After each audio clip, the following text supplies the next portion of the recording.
tu te caches? Viens ici que je te bute, enculé! Et on donne ça! Gueule!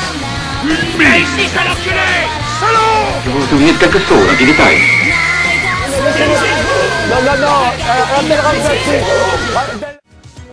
Salut les gozos! Salut! On se retrouve pour un nouveau mag plein de souvenirs et de nouveautés avec aujourd'hui des super ados kitschissimes, une chanteuse nulle, des 4 fantastiques et quelques figurines pas dégueulasses à regarder. Allez, c'est parti! Philippe! Je sais où tu te caches!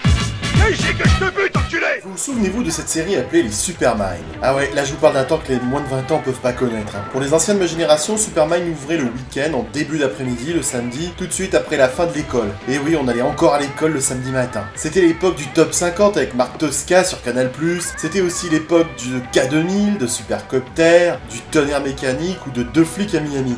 Tu peux recadrer sur la série, s'il te plaît? Supermind a été découverte sur TV6 en 1986 avant que la chaîne ne meure prématurément. Ah ouais, moins de 2 ans au compteur. Elle sera remplacée par M6. Parle-nous de la série, pas de M6. Tu fais chier tes digressions. Oui le vieux, faut pas s'énerver. Supermind sera ensuite diffusé en 1987 sur...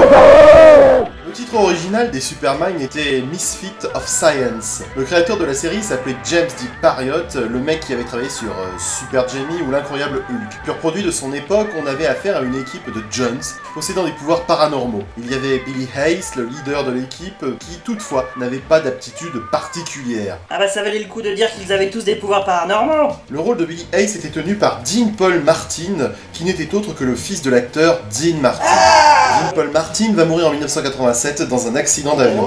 Dans la série, Billy était extraverti et n'avait aucun problème à jouer le leader de l'équipe, étant donné que les 3 autres membres vivaient leur anormalité de façon assez introvertie. Parmi eux, il y avait Elvin Lincoln, un scientifique mesurant 2,14 m, capable de rapetisser à une taille de 30 cm durant un quart d'heure quand il appuyait sur sa nuque. Là encore, le malheur s'abat sur l'acteur géant de 2,14 m, le célèbre Kevin Peter Hall, qui avait endossé les costumes du Predator et du Bigfoot Harry. En effet, Kevin Peter Hall succombera du sida en 1991. Et puis il y a aussi Johnny Bukowski, un guitariste et chanteur de rock'n'roll, avec sa nuque longue, son jean moulant, toujours en basket et avec le vieux blouson en cuir. C'est le mec qui assurait quoi. Après avoir bouffé quelques 220 000 volts dans la tronche lors d'un concert, il avait le pouvoir de lancer des décharges électriques et de se déplacer à grande vitesse. Pas comme Claude François. Il cachait ses yeux luisants derrière des lunettes noires. Bon, le truc chiant, c'est que l'eau lui brûlait la peau. Ici. Enfin, la seule fille du groupe, c'était Gloria Dinalo, une jeune délinquante télékinésique dont les pouvoirs apparus à la puberté la perturbaient au point de devenir une racaille. Vous en avez assez, hein? Vous avez assez de cette bande de racailles. On va vous en débarrasser. Gloria a été interprétée par Courtney Cox. Après des petits rôles dans Arabesque ou La croisière s'amuse, Courtney Cox connaîtra la gloire avec son personnage de Monica Geller dans Friends, et au cinéma, elle a notamment interprété Gail Weathers dans Scream. Tout ce petit monde était chapeauté par Dick Stettmeyer, qui tentait de canaliser leurs énergies et leurs idées farfelues en les convainquant de travailler pour la science. Pour les plus vieux, cette tronche vous dit quelque chose, hein? Bah oui. Dick Stettmeyer est incarné par Max Wright, le célèbre Willie Tanner, le père de famille chez qui atterrit Alf. Subissant des critiques plus que méchantes, la série s'arrêtera au bout de 16 épisodes, et puis la mort des 2 principaux personnages n'a pas aidé. Peut-être que certains d'entre vous se rappellent du générique très pop des années 80, ou même du bizarre Bonne nuit les lapinous à la fin du générique de fin. Supermind faisait donc partie des feuilletons de super-héros des années 80, inédits en France, mais aussi très éphémères, avec une durée de vie très faible, c'est le moins qu'on puisse dire. Ouais, c'est comme certaines chanteuses à la noix de ces années-là. Tu penses à qui? À Corinne Charby.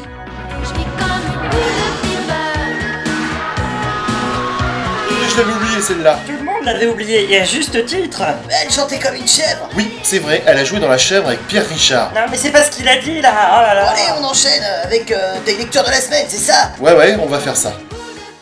Philippe! Je sais où tu te caches!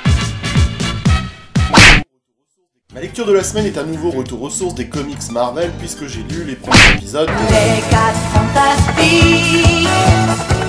Publié dans l'intégrale 1961-1962 chez Panini. Oh! Cet album, d'un fort beau gabarit, regroupe les épisodes des Fantastic Four allant du numéro 1 au numéro 9, c'est-à-dire entre la période de novembre 1961 et décembre 62. Dans le premier épisode, Stan Lee et Jack Kirby nous parlent de la naissance de leur pouvoir. J'en ai profité pour comparer avec ce qui avait été publié dans le Fantasque numéro 1, et il faut bien l'avouer, Luke n'a rien censuré. Pour une fois? Oui, et c'est pour ça qu'il faut le souligner. On peut aussi souligner l'originalité de ces nouveaux super-héros qui, au départ, n'ont pas de costume tape à l'œil. Dans les 2 premiers épisodes, ils sont vêtus avec des fringues normales, et ce n'est que dans le 3e épisode qu'ils endossent des uniformes bleus assez dépouillés et similaires. Ça fait bizarre de voir la chose en uniforme bleu. D'ailleurs, ça ne va durer que 3 cases. En effet! Bah, qu'est-ce que vous foutez là, vous? On m'a dit de venir pour cette émission. Vous allez pas foutre le bordel, hein? Oh bah non, je suis déjà trop content d'être là. Et comme je me fais chier comme un rat mort en Latverie, bah je suis content d'être là. Le premier méchant est l'homme taupe dans le numéro 1. Ah bah quoi, c'est pas moi? Eh non, mon petit père. Ces créatures n'apparaissaient d'ailleurs pas dans le premier Fantasque jugé trop affreuse, et en fait, Lug publiera ses aventures dans la 3e partie de l'album 21 des 4 Fantastiques en avril 1980. Le cast de personnages est impressionnant, puisqu'on voit aussi les Skrulls dans le 2e épisode, ou le Prince des Mers dans le numéro 4. Sous l'océan, le marinet joue les playmacs sous l'océan. Ce coquinou palmé, pourvu d'un slip petit bateau qui lui maintient les prunes à l'abri de l'humidité, essaye de pécho Jane. Oui, mais pas de bol pour lui, la jolie Jane était accro à son vieux Reed. Red, on dit Red, c'est Red Richard, hein? Oui, bah fais pas chier, toi.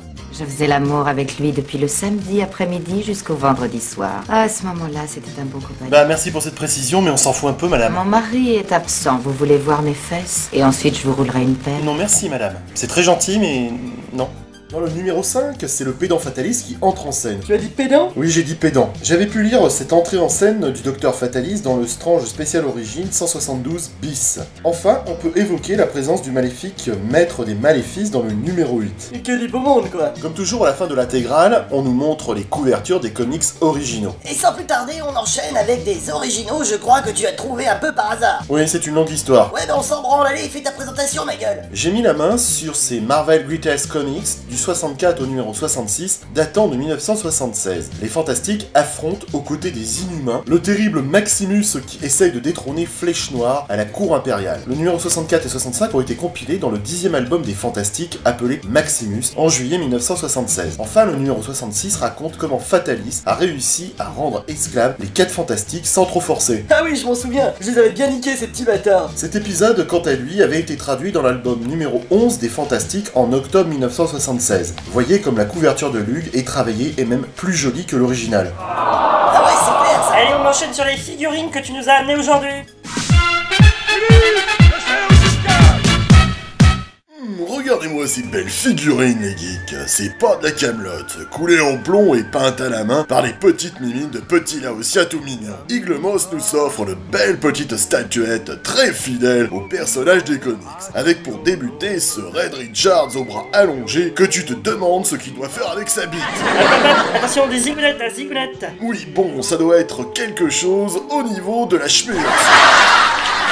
Et c'est Madame Richards qui doit être contente dans sa petite tenue moulante épousant sa silhouette un peu trop effilée à mon goût. La torche humaine a perdu de sa couleur, mais elle est très originale avec ses petites flamèches. Enfin, la chose est très fidèle aux comics avec sa peau rocailleuse superbement sculptée. On profite de l'occasion pour apprécier ces 2 figurines des Inhumains avec Flèche Noire et la somptueuse et chevelue Médusa. De même, je vais vous présenter ce beau Fatalis parce que sinon l'autre con va nous faire toute une pendule. Ah bah oui quand même, hein, j'ai failli attendre. Et puis je termine avec ce beau surfeur d'argent, avec sa planche genre Beach Boy cosmique, serviteur du grand Galactus, que voici, noble, somptueux du haut de ses 15 cm. C'est pas de la merde quand même. Ah oui, il est beau, hein, ton cornu galactique, hein. Eh ben c'est une bien belle collection, et je crois que c'est là-dessus qu'on termine cette émission. Oui, tout à fait. Je vous remercie d'avoir regardé jusqu'au bout, vous êtes peu nombreux, je vous embrasse, et je vous dis à bientôt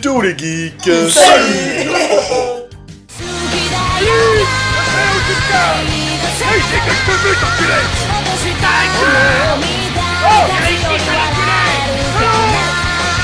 Et madame, tout à l'heure pendant l'émission, vous m'avez dit que je pouvais regarder vos fesses. Alors je me demandais si c'était toujours d'actualité ou si c'est non. C'est non. Oh, je suis déçu. J'aurais pas dû formuler ma question comme ça.